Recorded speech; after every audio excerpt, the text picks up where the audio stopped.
अस्सलाम वालेकुम बच्चों, आज का आपका टॉपिक है फंक्शंस ऑफ कमर्शियल बैंक।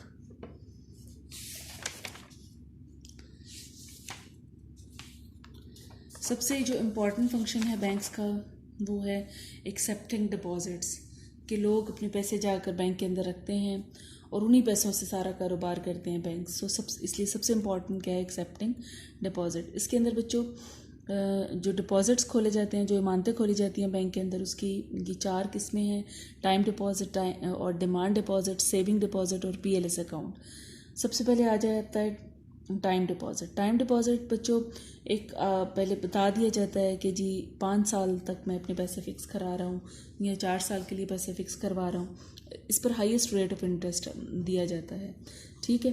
और उससे पहले जो है वो एक्सपायरी डेट से पहले जो डिपॉजिट होल्डर है वो अपने पैसे बैंक से नहीं निकलवा सकता। अगर उसको ज़रूरत पड़ जाती है तो फिर क्या होगा कि उसको उतना रेट ऑफ इंटरेस्ट नहीं मिलेगा जिसकी कमिटमेंट की गई है।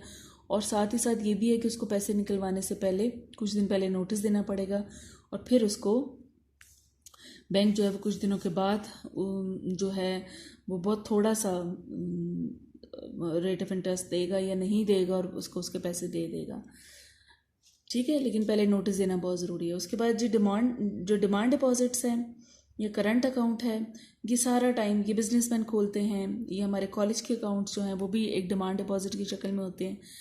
ये दिन में जितनी दफ़ा चाहें आप बैंक से जाकर पैसे ले सकते हैं। इन पर रेट ऑफ इंटरेस्ट नहीं होता, ठीक है। ये सिर्फ एक वो मैनेज कर रहा होता है, ये सिक्योरिटी के लिए या मैनेज करने के लिए हम बैंक में ये अकाउंट खोल देते हैं। बिजनेसमैन और इदारे सारे के सारे जो अपने अकाउंट्स होते हैं वो डिमांड डिपॉजिट की शक्ल में खुलवाते हैं।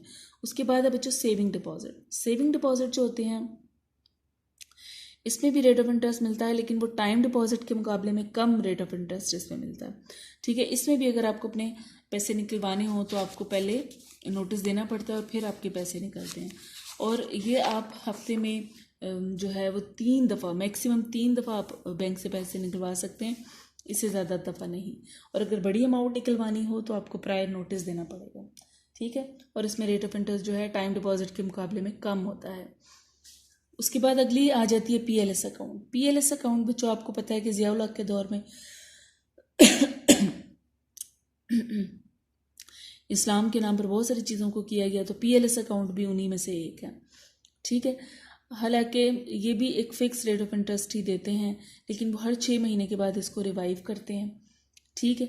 और मुख्तलिफ जो बैंक्स हैं वो मुख्तलिफ रेट उनका होता है, ठीक। और ये तकरीबन बच्चों है ही इंटरेस्ट ही है।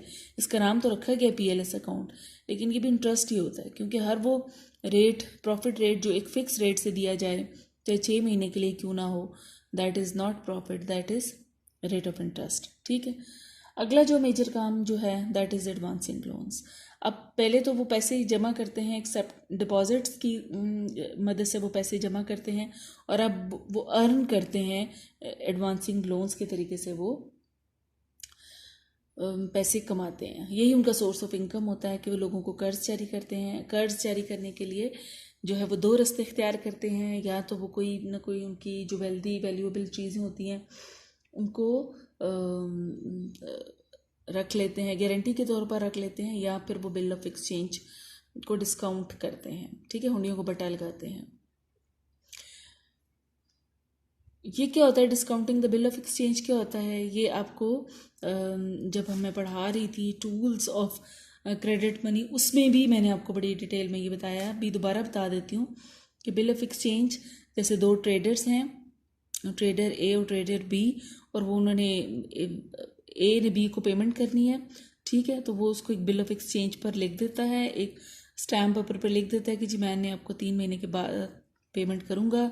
और वो जो बी वाला ताजिर है वो अपने पास उस पेपर को रखता है, और जब 3 महीने गुजर जाते हैं तो वो फिर वो पेमेंट अपनी वसूल करेगा। लेकिन अगर उसको 3 महीने से पहले ही, उसको 15 दिन के बाद ही पैसों की ज़रूरत पड़ जाती है, तो फिर वो उसको अपने बैंक के पास लेकर जाता है, और बैंक जो रेट ऑफ इंटरेस्ट चल रहा होता है, जैसे कि अगर उसको 2 महीने के लिए उसको जो है वो डिस्काउंट कर रहा है, बिल ऑफ एक्सचेंज को 2 महीने के लिए बटा लगा रहा है, तो वो क्या करेगा कि अगर उसकी मालियत देखेगा, अगर वो बिल ऑफ एक्सचेंज फ़र्ज़ किया 10 लाख रुपए का है और बाज़ार में जो रेट ऑफ इंटरेस्ट चल रहा है, हम फ़र्ज़ करते हैं कि वो इस वक्त 12% या 10% चल रहा है, तो इट मीन्स के 10 लाख का 10% कितना हुआ, 1 लाख।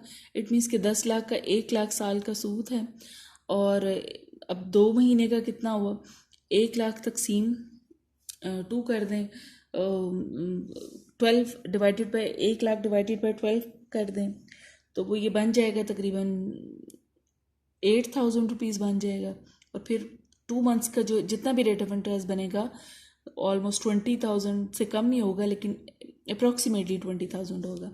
तो वो उतना जो है अमाउंट वो उस बिल ऑफ एक्सचेंज में से काट कर, जो 2 महीने का रेट ऑफ इंटरेस्ट बनता है उसको काट कर बाकी के पैसे जो है वो ट्रेडर बी को दे देगा बैंक। ठीक है, अब जो बैंक है वो खुद ही ट्रेडर ए से पैसे वसूल कर लेगा 3 महीने गुजरने के बाद। वो बिल ऑफ एक्सचेंज में का मैच्योरिटी पीरियड जब ख़त्म हो जाएगा उसके बाद वो खुद ही ट्रेडर ए से पैसे ले लेगा। इस सारे प्रोसीजर को कहते हैं हुंडी को बटा लगाना या discounting the bill of exchange. ठीक है, ये एक इम्पॉर्टेंट काम है जो कि कमर्शियल बैंक्स करते हैं। नेक्स्ट जो है चीप मीडियम ऑफ एक्सचेंज। आप देखें किसी न किसी को अगर 5 करोड़ रुपए की पेमेंट करनी है तो वो अगर इतने सारे नोट वो जमा करना शुरू करे तो वो देखें एक बहुत बड़ा सारा शायद अटैची केस बड़ा सारा बैग भर जाए नोटों का, तो उसके पास एक आसान तरीका क्या है कि वो एक चेक पर लिखे 5 करोड़ और जस्ट एक छोटा सारा पीस ऑफ पेपर, और आराम से वो उसमें कोई ये भी नहीं है कि नोटों को देखना पड़े असली हैं नकली हैं। ठीक है, सो एक आसान तरीन और सस्ता तरीन तरीका है मीडियम ऑफ एक्सचेंज के लिए, अपनी जो वेल्थ है वो किसी दूसरे को देने के लिए एक आसान तरीका है। उसके बाद बच्चों नेक्स्ट है सेफ ट्रांसफ़र ऑफ मनी। बहुत सारे तरीके बैंकों ने लॉन्च किए हैं ट्रांसफ़र ऑफ मनी के, जिसमें टीटी भी है, एमटी भी है, ऑनलाइन बैंकिंग भी है। ठीक है, सो बहुत सारे तरीके हैं जी। 1 मिनट के अंदर 1 सेकंड के अंदर आप पैसे भेज सकते हैं, दुनिया के किसी भी मुल्क के अंदर जो है वो पैसे आप भेज सकते हैं। सो safe transfer of money, easy transfer of money. उसके बाद है एजेंसी सर्विस। एजेंसी सर्विस में क्या आता है बच्चों, बहुत सारे काम हैं जो कि बैंक्स करते हैं, जैसे बिजली का बिल जमा करते हैं, गैस का बिल जमा करते हैं। पंजाब यूनिवर्सिटी में अगर आपने एडमिशन लेना है उसकी फ़ीस आप जमा करवाएंगे। अगर आपने जी बहरिया टाउन का वो कोई उसकी रजिस्ट्रेशन करवानी है वो भी ये काम करेंगे। हज की दरख्वास्त जमा करवानी है तो वो भी ये काम करेंगे, हमारे बैंक्स करते हैं। सो बहुत सारे काम जो हैं ये हमारे बैंक रोल प्ले करते हैं। इम्पोर्टर और एक्सपोर्टर्स को फैसिलिटेट करते हैं, उनको फॉरेन एक्सचेंज मैनेज करके देते हैं। उनको अगर जैसे अगर किसी ने बाहर इलाज कराने जाना है या पढ़ने के लिए जाना है उनको भी फॉरेन एक्सचेंज अरेंज करके देते हैं। ठीक है, सो इस तरह के बहुत सारे काम ये करते हैं। और फिर क्या है लॉकर सर्विसेज। तमाम बैंकों ने अच्छा सिक्योरिटी का इंतज़ाम किया हुआ होता है, इसलिए उन्होंने लॉकर भी अपने पास बनाए हुए होते हैं, और आम जो लोग हैं वो साल के कुछ सर्विस चार्जेस पे कर लॉकर फैसिलिटी को अवेल कर सकते हैं। फिर इन्वेस्टमेंट्स। बैंक जो है वो ना सिर्फ लोगों को ही कर्जे नहीं देते बल्कि ख़ुद भी इन्वेस्टमेंट्स करते हैं ताकि वो इंटरेस्ट कमाएं और फिर अपने डिपॉजिट होल्डर को आराम से हायर रेट ऑफ इंटरेस्ट दे सकें।